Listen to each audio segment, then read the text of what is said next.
All right. So, good morning, everyone, and welcome back to Mickey's Matters. I am actually streaming from my hotspot because the internal Wi-Fi network is a little wonky, and I didn't want us to have like another, repeat of the last time that it was a little wonky. So we're gonna see how it goes, and we're gonna see if we make it work. All right, let me just get my notes set up. All right. So the hot drink to start off is actually St. Kitts and Nevis coffee. I don't know how many of you knew that St. Kitts and Nevis actually produce coffee. They grow their own coffee beans, harvest them, roast them, package it up, and send it out. I have the bag. Well, the bag is somewhere outside. But yeah, St. Kitts and Nevis coffee, grown and produced actually by Leah Muiga Natural Farm. Yeah, our neighbors in the Federation, guys, they have something amazing on their hands. I quite enjoy it. So now I need a way to constantly and consistently be resupplied. So any petitions or Nevisians listening, holla at your girl. Because I really do enjoy this coffee, and I like trying coffees that are produced in the region. I always think it's pretty cool for us to be able to experience these things. Blue Mountain coffee is actually one of my favorites from Jamaica, but this one slowly becoming a close favorite. I wouldn't say second because you also have the Dominican Republic.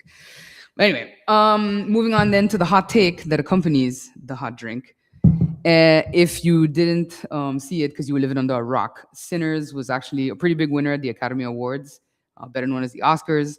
On Sunday, if you haven't seen Sinners, then I certainly believe that you've been living under a rock.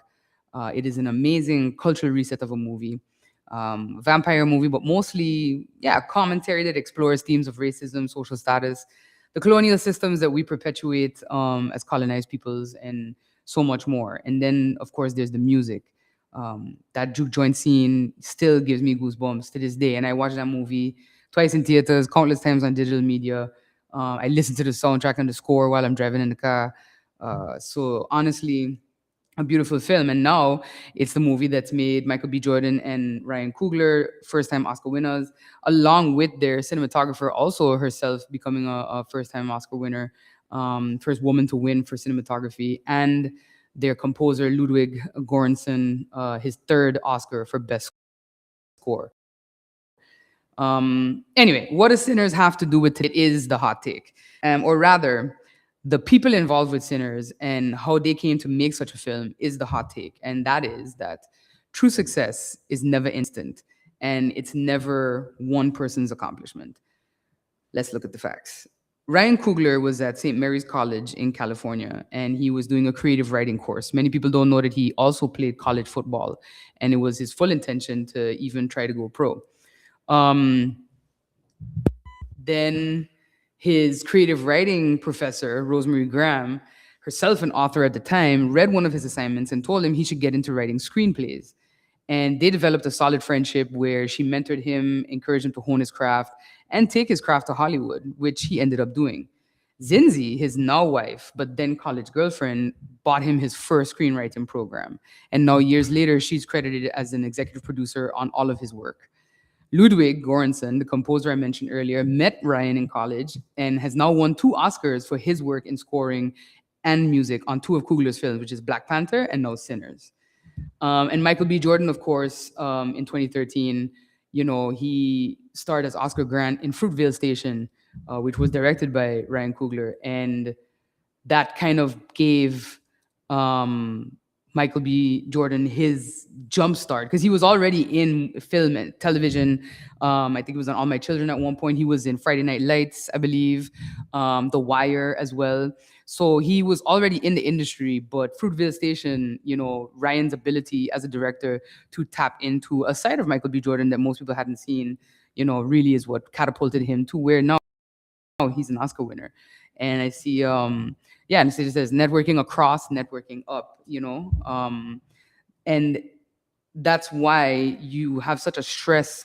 And it's something that I found very odd because we don't really teach networking in the way that I learned it when I went to school in Miami, where literally it's about building relationships. It's not just about having somebody in your contact list where you can, oh, I need this from you or whatever. It's literally touching base with them.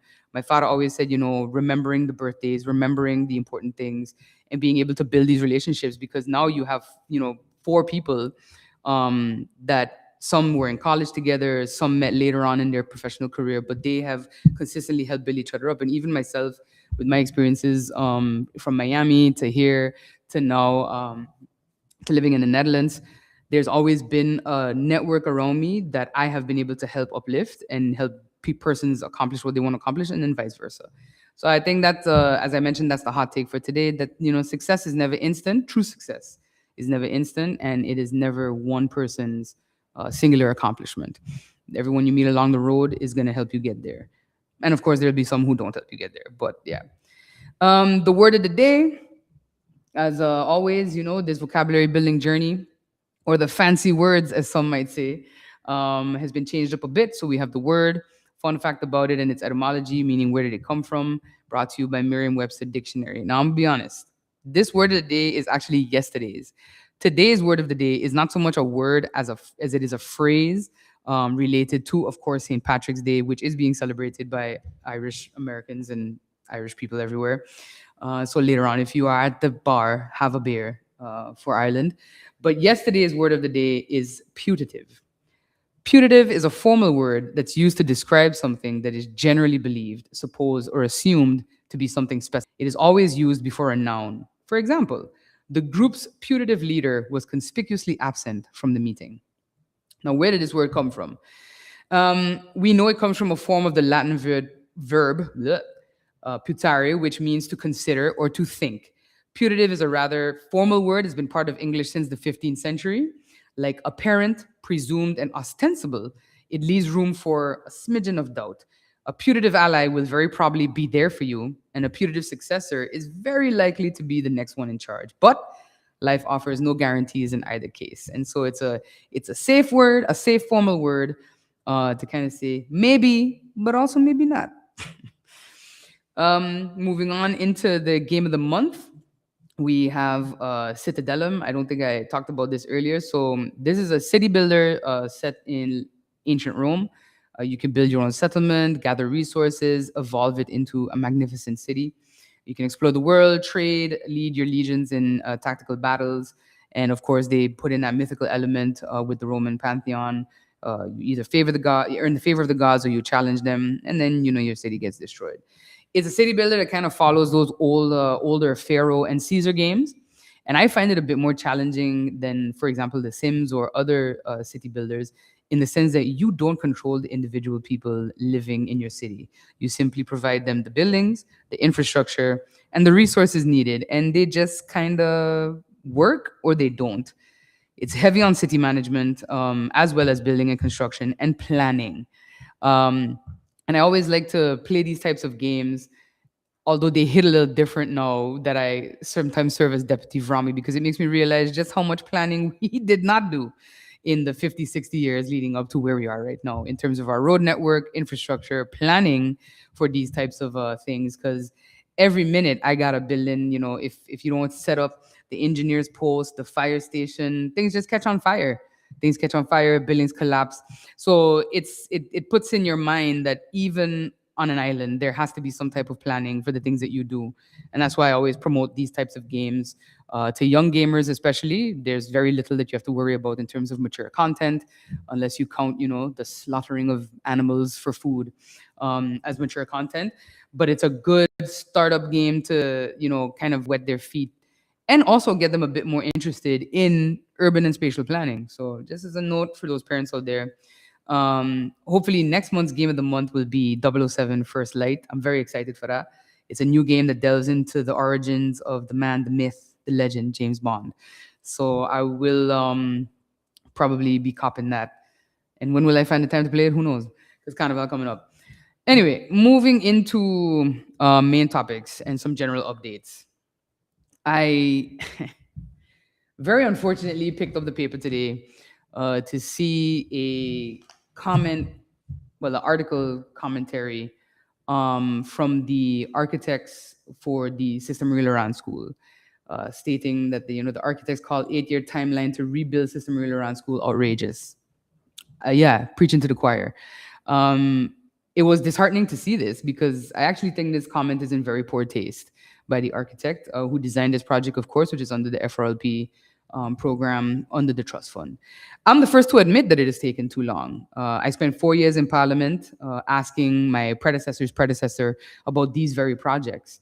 That's the main reason why it has been my priority since taking office about a year and change ago to ensure that all trust fund projects related to, and especially for this ministry, um, move along at some kind of pace, at some sense of urgency, because that attention and sense of urgency is what had been lacking from the very top of this ministry with regard to these projects. And I have to make note as well that while the design was ready, the project itself really only kicked off in 2021 with preparations. Some redesign work had to be done to bring it up to standards for World Bank requirements and procurement standards. And then last year, of course, there was the unfortunate experience with the failed tender with the contractor at the time. So that all has kind of added up to increased time, being required to get this off the ground. So at the same time, though, I'm disappointed that a service provider under the trust fund would have a front page article criticizing the state of affairs, as I actually don't think it's their place to do so. I'm not sure what thought process led to this, but I would perhaps consult better with the PR comms team before expressing opinions on these matters. But keeping on the line of FRLP, today I will officially be meeting the contractor related to the reconstruction for SML, and as well to see if we can head off any challenges that they may be encountering. So again, trying to show that sense of urgency to make sure that persons are doing what they need to do. And as well to the delays, let's not forget a little thing called the COVID-19 global pandemic. Just, maybe that may have had an impact. Not sure. So that was for FRLP. Under ERP1, the letters of award are going out to the contractor that won those projects for the school gyms and sports facilities. Already on top of that as well, we've had a meeting to discuss how we can move forward in a very structured way. And of course, keeping that pace, keeping that sense of urgency, while still maintaining that the final product delivered is going to be a quality product. So that is something that we're, from the ministry, through our liaison, our direct liaison, and as well via net, moving along to get that addressed. In education, where is it? I thought I had it. 1 second.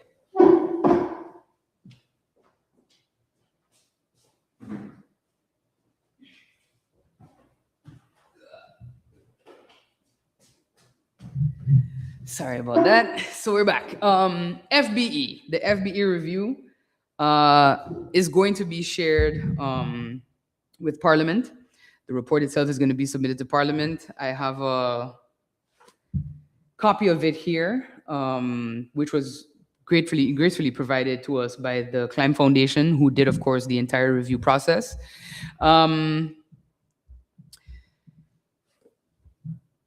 This report, and I have read through it. I'm on my second read through, and I have to say that it does reveal, especially in the introduction section, the foreword, just some looks at how and what initially FBE was meant to be.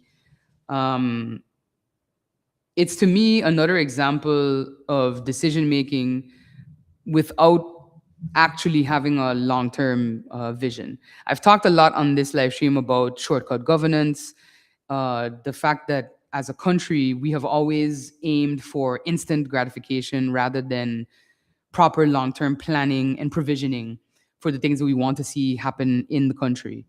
And this is just, to me, another example of that. Now, I, of course, was already way out of primary school by the time FBE, foundation-based education, was rolled out. It was actually implemented in 2004.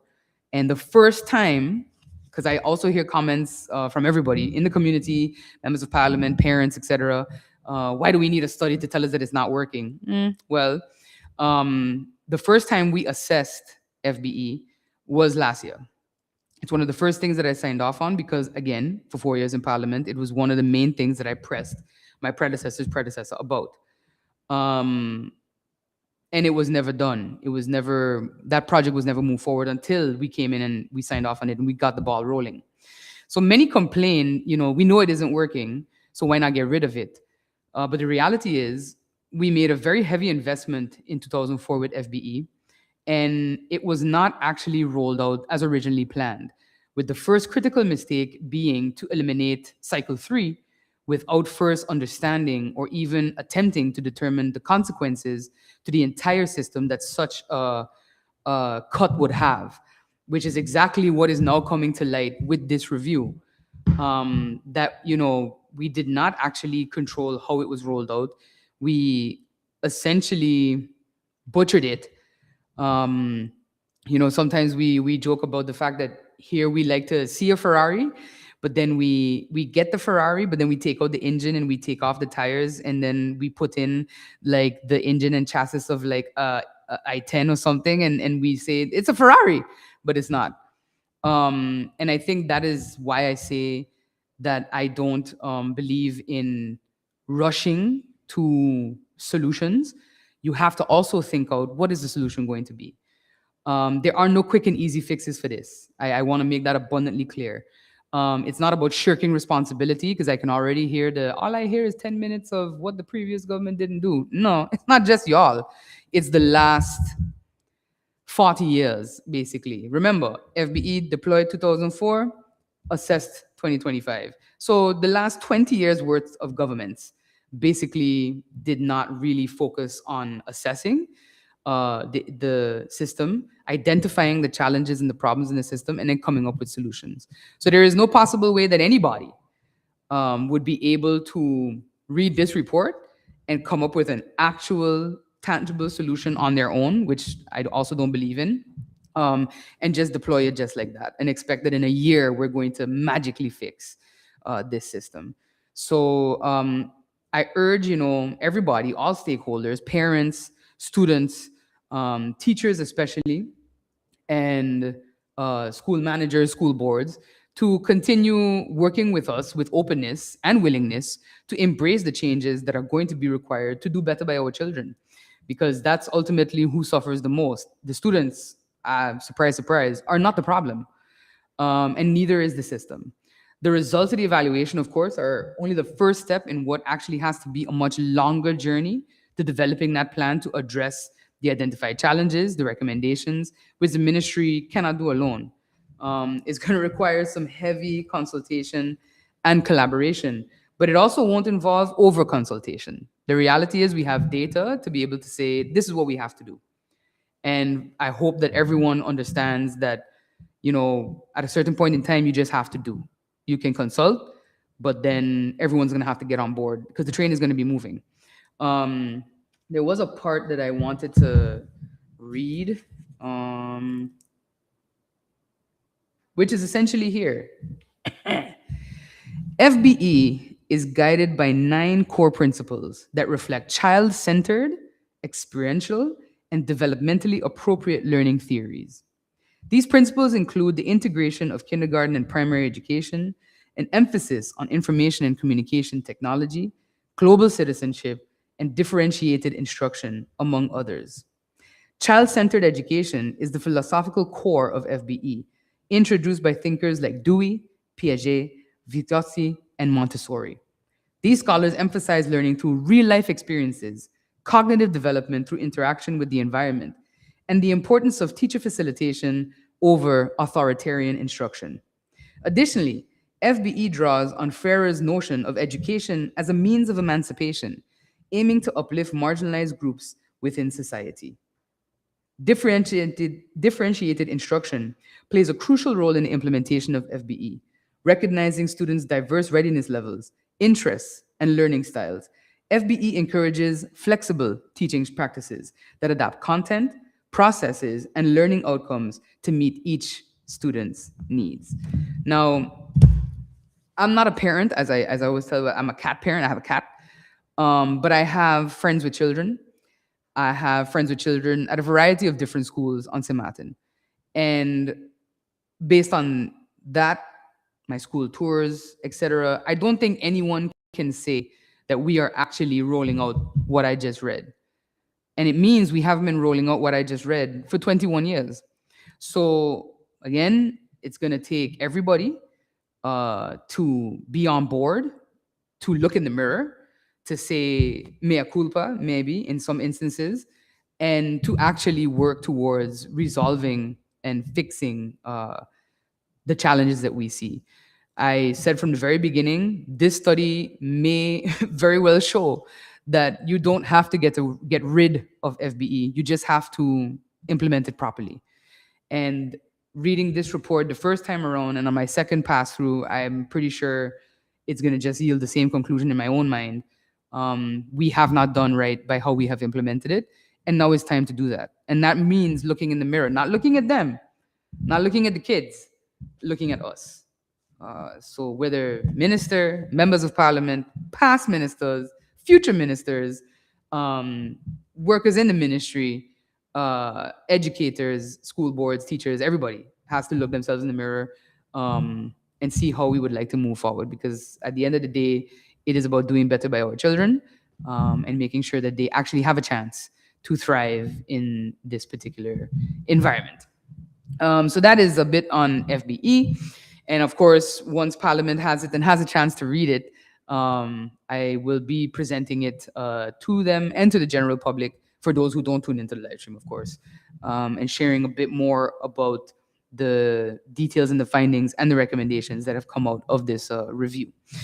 And then I also want to give a shout out to the two students and representatives from the Science Fair Foundation who have traveled to St. Kitts for the OECS Robotics Challenge. I was able to see them off at the start of their travels. Very happy and proud that we were able to send student reps to St. Martin to this event. And I'd like to thank BTP, Bureau of Telecommunications and Post, for being the main sponsor of this initiative. When the ministry realized that we were not able to fund this trip, I reached out to BTP and I said, as our telecommunications and post regulator and soon to be energy regulator, you've expressed an interest in these types of events in the past. This is one that I would really love to see us participate in. I was introduced to the Anguilla Robotics Association at last year's science fair. This is part of that STEAM methodology and approach to teaching and learning that we have, talked about so often, and that also will pop up in here because it's not just about devices or whiteboards that are used to kind of babysit kids. It's about the methodologies behind it. You don't need fancy devices. Even a stick and two pieces of string can be a STEAM way to teach certain concepts in science, technology, engineering, arts, and math. So yeah, thank you again to BTP for that. And I wish the students much luck. So the intention is that they, from yesterday until half day Thursday, it's very intensive trainings. And then on Thursday, they also participate in the actual challenge. We have a working robot, the kit and all went over with them. I was there, I saw it. I've seen the videos of them practicing and preparing. And then the intention is they come back and then they themselves will give workshops and talks to their peers to transfer that knowledge, transfer that information, which is also very important. So very much looking forward to hopefully attending one of those sessions. So Dr. Carter, please send my invite. Moving on to sports. I just want to take a moment to address and I've squared this already. I was actually given a call by athletics to explain that, it was not their intention to sound like they were bashing government in the press release that went out asking for private sector sponsorship. The reality is that requests are made by organizations all the time. And we are always very upfront as a ministry to say that, look, while we may not be able to do everything or do all, we will do some. And that, I think, is a reality that many in the public still have to face or get on board with. And that reality is that we have limited money. I know we keep saying resources, but resources also makes it seem like we have limited pencils and which we do, but yeah. We have limited money. And it's never expected, nowhere in the world, that a government pays for every single element of a sports or anything related trip. I just want to put that out there. We make the best department sports, department culture, make the best decisions possible with the money that they actually have, on how we can support to some extent every sport, especially one that has such high return in terms of athlete development as athletics. So I wanted to kind of touch base on that and express that I understand everybody's frustration. I also feel the frustration, but I also know that you know sports development, development of any initiative is a community effort. It is not just on government. We do not pay nearly as many taxes as you would think. When I see people compare how much money we fund sports with through, for example, like a Sweden, or and again, I want to make clear this is sports funding in those countries at a school level. Beyond that, you don't really see it. I went to school in Miami. We were right next door to a high school, and even though it was a private school with high tuition rates, parents still had to make substantial financial contributions for their kid to participate in the baseball team, their county and state championship winning football team, and so many other sports that Monsignor Edward Pace High School had and was able to field, as they would say. So that, I think, is kind of the message that we all need to sort of get on board with, right? It's a community effort. It can never be 100% government, because if it were 100% government for one sport, then guess what? 2 months from now, when baseball or netball comes to us, we don't have any more funding left to give. There has to be that balance, which is why I was very happy when I spoke to athletics before. They had told me that they were already ramping up their private sector sponsorship drives. So just something to consider for the future. I know it seems like we're small, so this could be possible, but that's really not how it works, even in our um, neighboring islands. Because I found a lot of this out in my time as a member of parliament, engaging with the rest of the region, and also since becoming minister. So I want to thank the community for showing up and showing out, most definitely. And thank again Athletics, Abdul, for reaching out and clarifying, even though there were no hard feelings, to be honest. So that much I know, and I wish athletics much success. Everyone knows that it is one of the sports that I support, even though if it involves running, it does not involve me. But I'm super proud of them, and I'm very much looking forward to their performance at Carifta this year, and looking forward to the future participation as well, from our athletics athletes. So that is a bit on sports. Oh, the multi-purpose court at risk. Phase one is complete. I'm looking forward to phase two, and then the official opening of that. And yeah, exciting stuff to see that project come to fruition. And again, shout out to Yisk and the gang at NSI for making that a reality. Then Carnival 2026's lead up events are continuing this weekend, guys. I think we have what? I haven't seen the Love Logs post yet for this week. It's gonna be what, 7 Thursdays?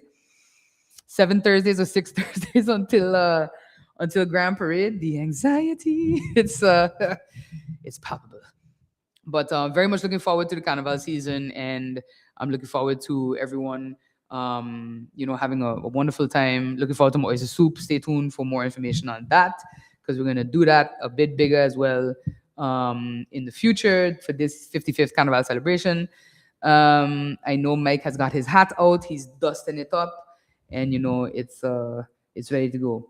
And of course, for us, planning is on the way for Flag Day 2026, which is our first event as a ministry. So stay tuned for that update as well. Now I gotta run, and then yeah, we'll be back next week for another round of Mekis Matters. Thank you for tuning in.